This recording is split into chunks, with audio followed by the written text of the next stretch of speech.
If I can just keep the eyes softly closed.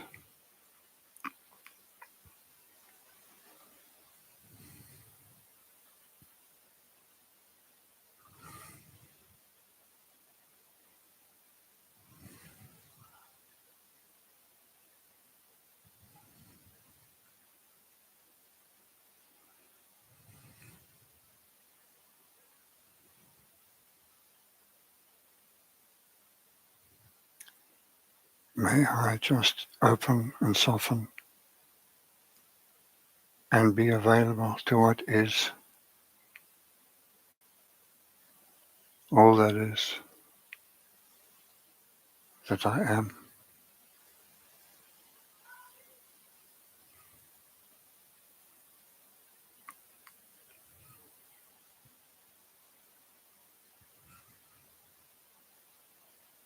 Who would I be if the mind didn't continuously label what I'm sensing, feeling, tasting, thinking?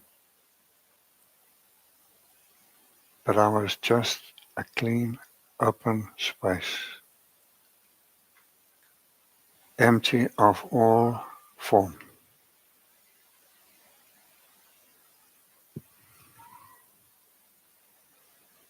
Let any thoughts arising just dissolve. Come back to the stillness at the center.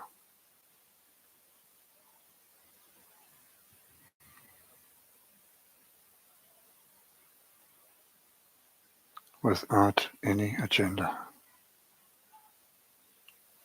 Just to be.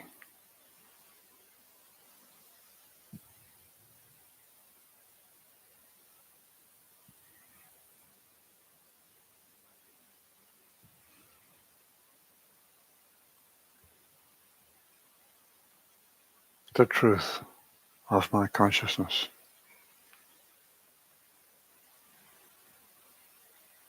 And eventually to drop the word my.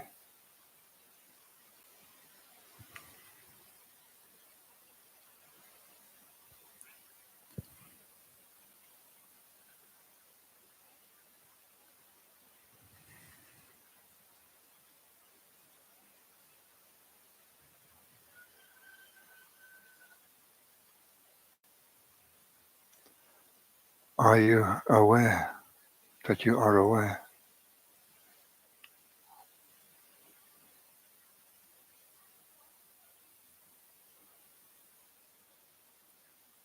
What is that awareing? Who or what is awareing?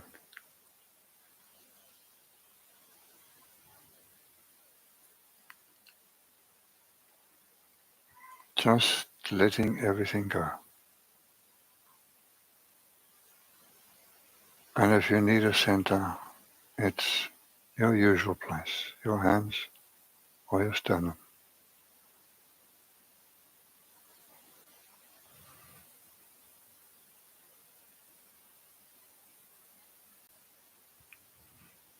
Eyes can be open or closed, whatever's easier.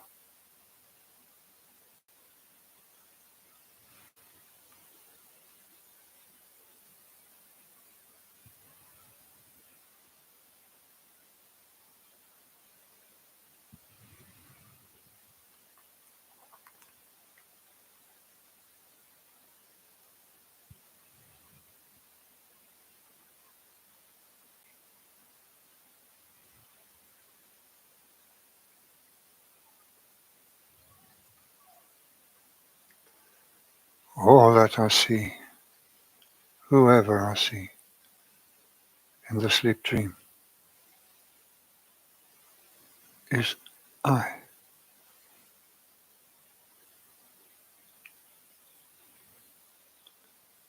And equally all that I see, feel, experience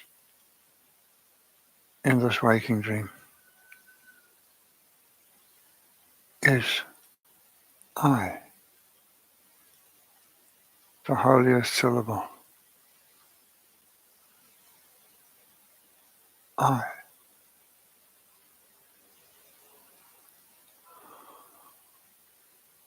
When cleanly understanding what is implied in truth by I.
Where does the feeling I draw you?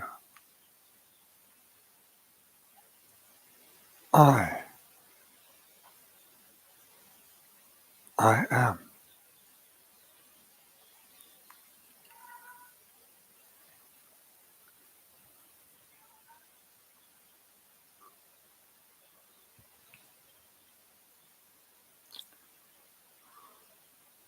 Where is that I located?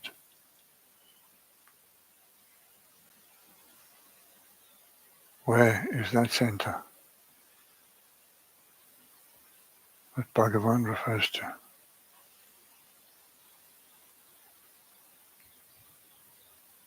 that Christ refers to,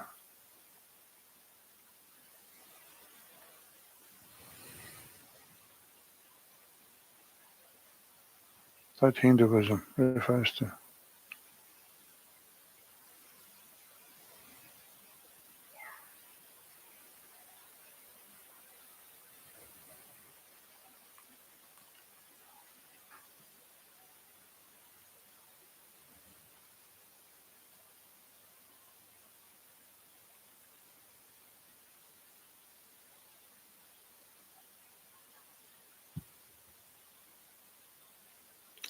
And this I is all there is. When awakening from the stream,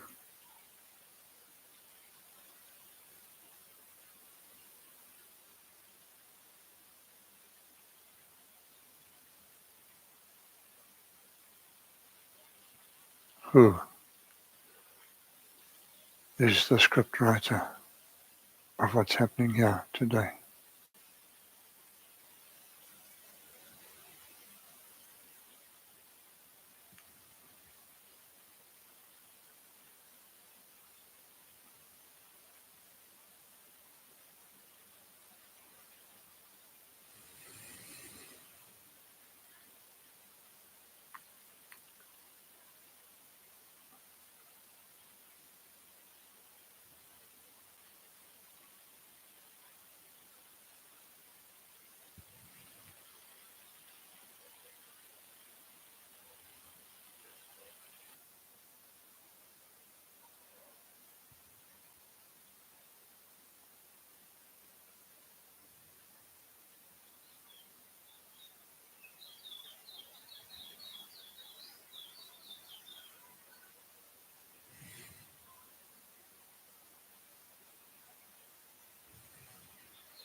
Softly open my eyes.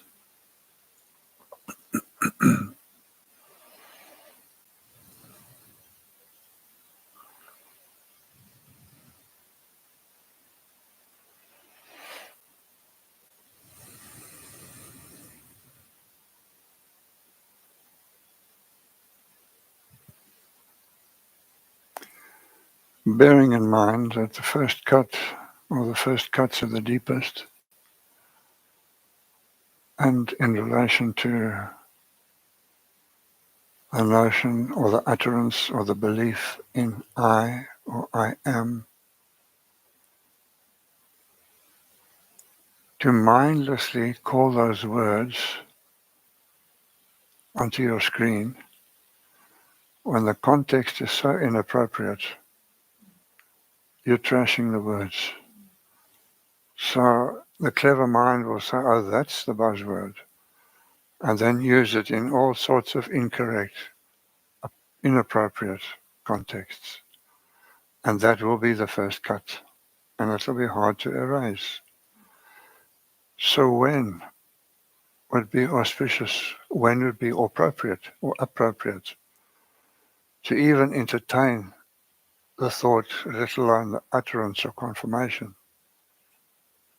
Would it not be when I am stilled, settled, grounded, in wonder, mesmerized by the beauty?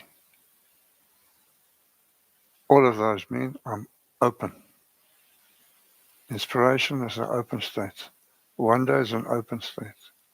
Awe, reverence, gratitude, they're open states. They can receive. If in that space, whether it's gratitude or whether it's clear seeing or whether it's greater awareness, if those two words are uttered in that space, it will have a different flavor than if you grab it off the hook in the kitchen. So if there is a special moment in your day, your week or month, it would be good to seize that moment to reaffirm again and again that I am not this limited, lacking, wanting being that needs this, that needs to strive for that, that needs to train this, so that all this Newtonian logic we've been told.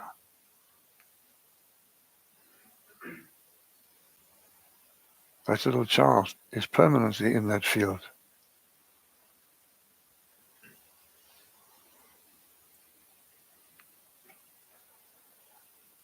So in certain Far Eastern sects, that word is so holy, it's very often not used.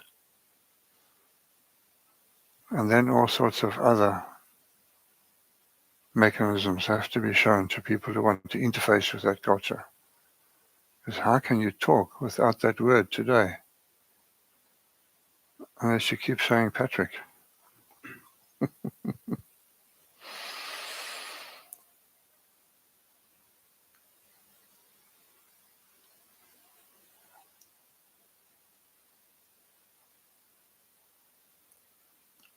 If I see it, remember, it's not separate.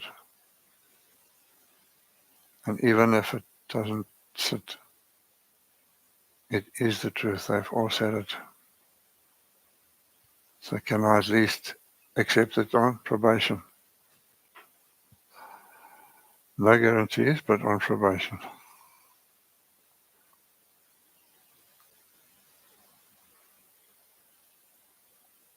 And if you want to talk to your coffee cup in the morning, when nobody's looking, is it insentient? Is it dead? Is it separate from you?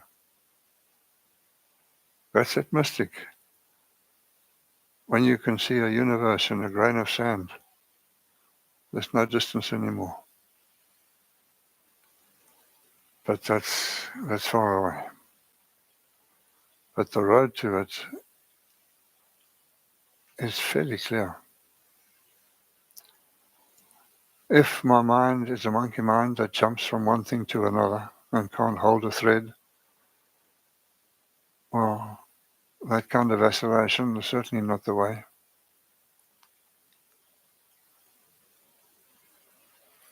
If it's slowly starting to sink in that that's strange, in my sleep and dreamland, I thought those things were different to me, but I now see that they are me. I projected them. And what's the difference between that and this dream?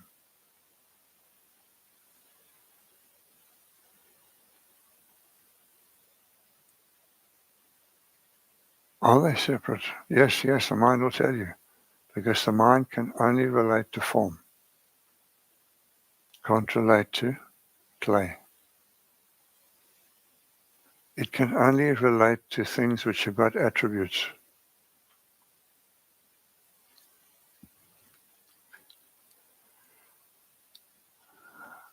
I say there's a person coming here, a guest speaker, but I don't give any attributes. You haven't a clue. The moment I say he or she, that's an attribute. You've limited 50% of the possibilities. You've thrown them away.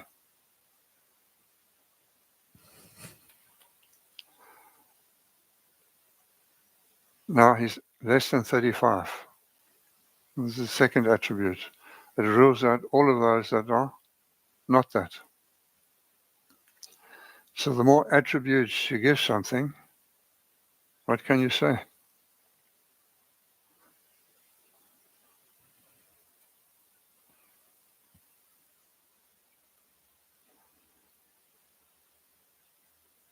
And if you had to drop all attributes, is that inclusive or exclusive orientation in life? If I were able to drop all attributes, would that be?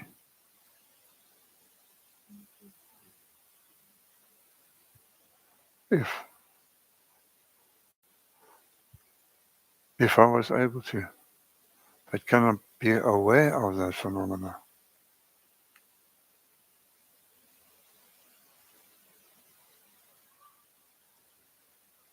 It was said in many different contexts, but in this context, that fly that lands in your porridge bowl halfway through your porridge,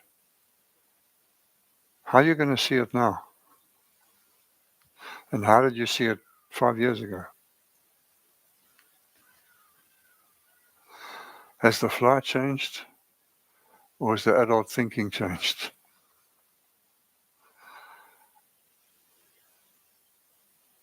And then you got disappointed when it lands there and not here.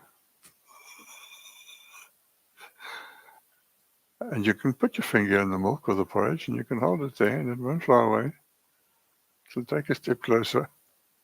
I'm sure you've tried that. It knows when you are in a safe space. So if I look at anything and everything, it's all intelligently put together. By whose intelligence?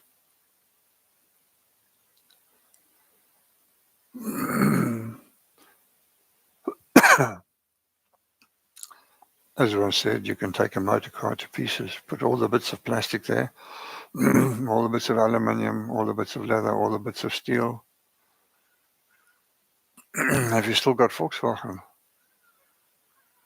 Volkswagen is intelligently put together, and you're showing all the spare parts. If you had to assemble them intelligently, you would have a Volkswagen.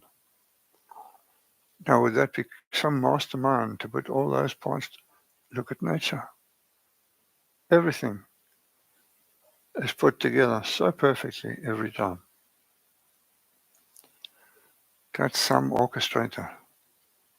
That's some intelligence. And we take that for granted.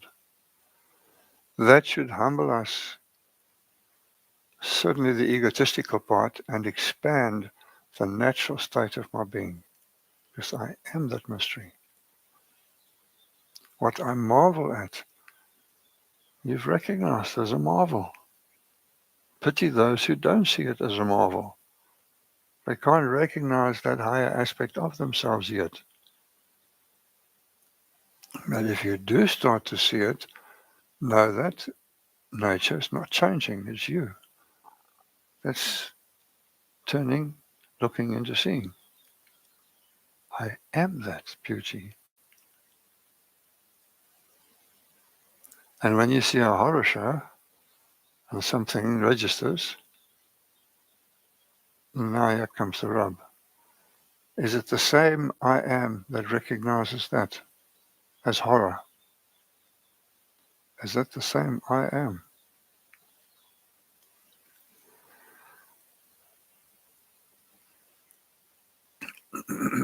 So I come full circle again to the two eyes that pertain to this way.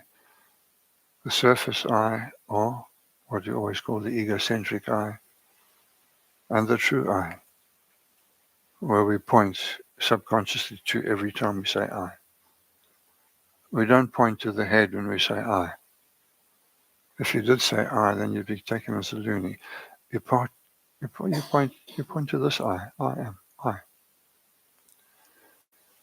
So there's one I am that comes from, let's call it the head, the mental body, and there's another I am that comes from, choose your word. It's all about words.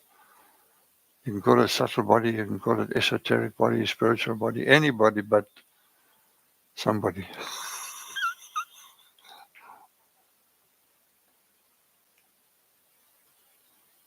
Who or what orchestrated all of that?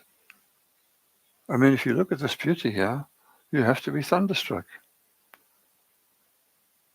And every little atom that was absorbed from the ground, every molecule of carbon dioxide, every raindrop that fell, went to fulfill this master plan. Whose master plan? Now we look up and say, wow, that's olden thinking. On Loftus first felt when you scored your try, you don't point there, you point here. What is that I and what's the other I? When I'm in my head and I'm in duality, then I'm in the mental I, the egotistical I, the conceptual I. And that will take you down one road. If I'm touched by beauty and I'm almost speechless, any notion of I is not the mental I anymore. It's a true I. So there's two kinds of recognition here. There's recognizing on a mind-based level and recognizing on a soul-based level. If I see, oh, that's a jacaranda tree. Oh, that's a clay pot. Well, that's using the mental eye, the one that's related to form consciousness. But what about the attributeless eye, who looks at that and just marvels at what was this incredible intelligence that arrayed all of those zillions and zillions and zillions of molecules into those amazing patterns? You're left speechless. In that space, if I had to look at that, behold that, see it as I, and I said, I am that I am. That's the context that you put it in is appropriate to the truth. And then it will land. If I just say it without getting the context right, it won't land. If it does, it'll be in a bent way. So there's a head recognition from the surface eye, and there's a soul recognition, or heart's eye. This eye. One's a small r, one's a capital R.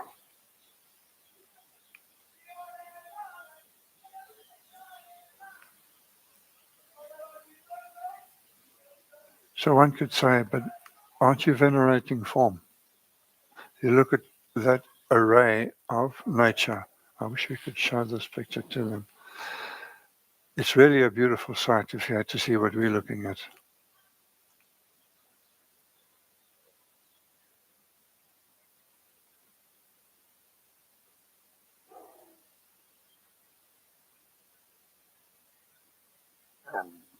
Is it form consciousness that's registering that?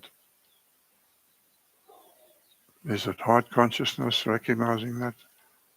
Is it an admixture recognizing it? And that's something one has to answer oneself. But what can't be escaped is the amazing intelligence behind who put it together, intelligently put together. You could take all of those metals, aluminiums, rubbers, steel from the Volkswagen, dismantling, and put it in a pile and still call it a Volkswagen. You can't do that. It's not intelligently put together anymore. If it were, you could brand it as a Volkswagen, but not until. So when stepping into any part of Gaia, you're stepping into amazing, amazing intelligence. And all of it has an aura. Even the rocks. Who's to make a hierarchy here? Is it heart or head that likes to make a hierarchy? Heart knows no hierarchy. A little child knows no hierarchy. If I put labels onto something, it means I put attributes onto them. Immediately cuts them down, limits them. And the more attributes I place on them, the more you paint them into a little corner. If I allow them to be free, empty, full at the same time, what could they ask for more? To be granted Lebensraum, that living space, to be a something or a nobody, depending on context. Sometimes it's very beautiful to actually disappear and be a nobody. There are times in your life you'd be quite happy to just sit quietly alone. And then there are other times when you like to be radiating, enjoying, shining, partaking, whatever.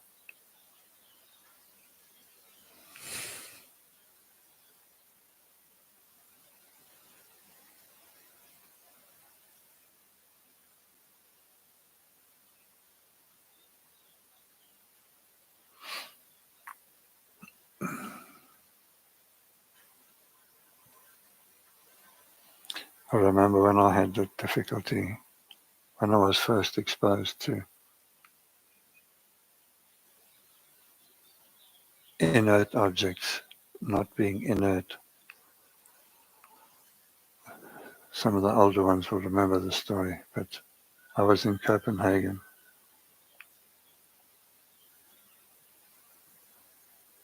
at the time, and there was a saxophonist who was really amazing, and I heard him playing, and I said, that's what I want. Will you teach me? He said, if you go and buy a saxophone in Copenhagen, then I'll take you every second day. I went down, traded my diving watch in for a second-hand alto sax, went back to him.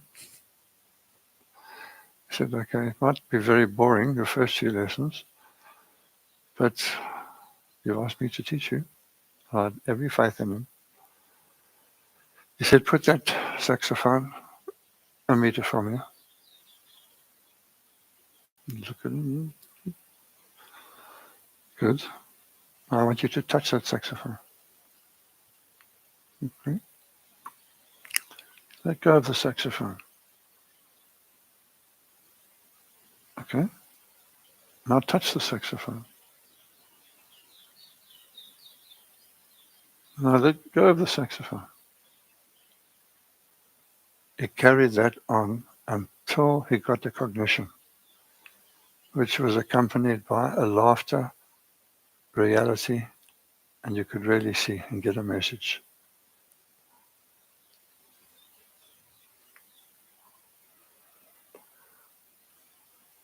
So he said, put that saxophone down. Sorry, I forgot to say that when I bought it from Copenhagen, I spent nearly a month trying to get it to sound like a saxophone. A month. And eventually in desperation, I said, can you please teach me?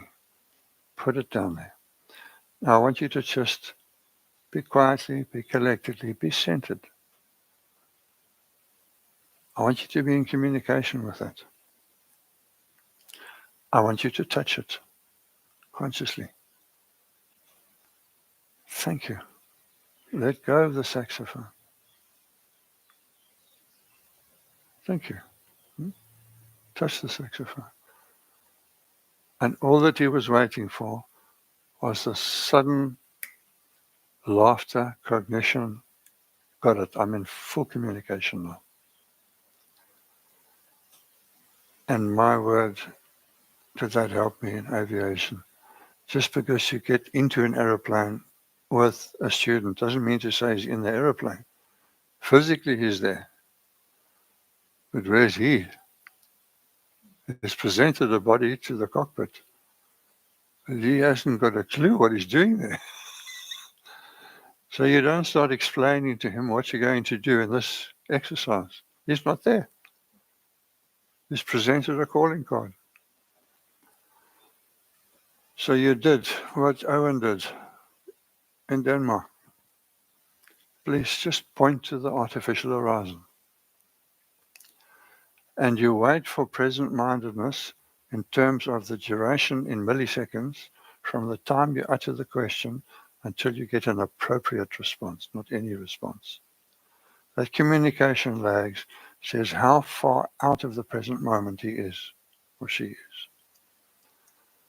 Point to the DI.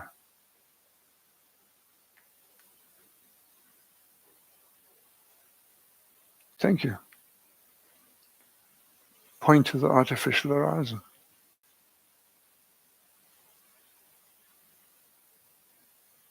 Thank you. Until you get to a point you say, point to the left-hand field gate. Boom. Point to the artificial, boom. Point, boom. And then he's laughing. Just like what happened with Owen. When I started laughing, he said, you're in communication. Before it was just an inert object. Now you have a relationship. Now it will listen to you. Pick it up and try. In communication with apparently an inert object. And that communication is available to all of us unless we believe in Cartesian thinking and Cartesian logic. Can I be in communication with something, even if it's inert, and see what quality in your feel there is about that if you don't see it as an object but feel it as a relation? It's got a life. It just doesn't move so much. It's got a destination. It's intelligently put together. It just walks very, very, very slowly. So it's this change in viewpoint that can establish appropriate relationships to the marvels that we see and take for granted. Oh, that's a eucalyptus. That's the name in the form. No, it's not. This is not a pot. I have to tell you, it's not a pot. What is a pot? If you spend long enough time on this, we haven't done that with some people, yeah? You start to see. The name and the form is a husk for the mind to hold on to. Doesn't give you any essence. So can I be viewing inert or nature, knowing it is I. It is I.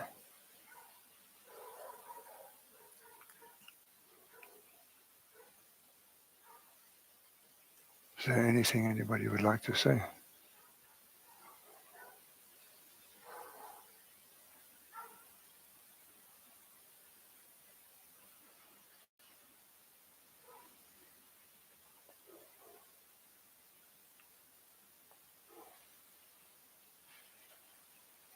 Well, we can close the eyes and see if anything comes in meditation.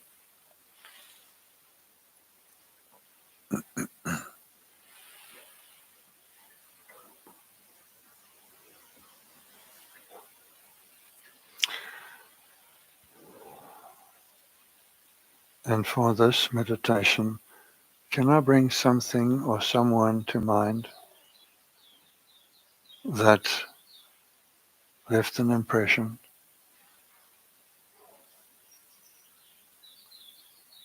and then to recognize the intelligence of how everything was put together, and then to be aware of this infinite intelligence that I am.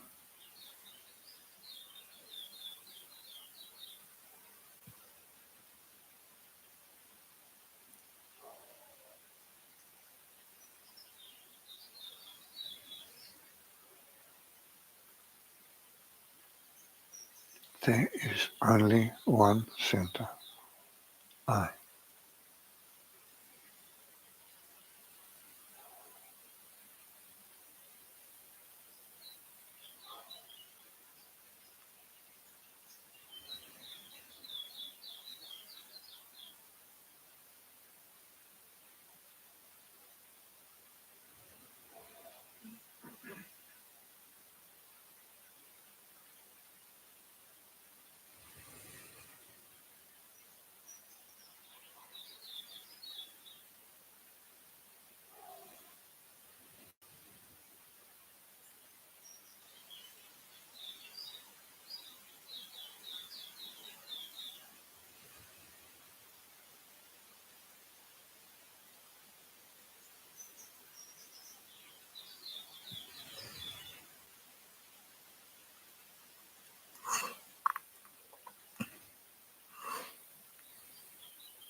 Can softly open the eyes.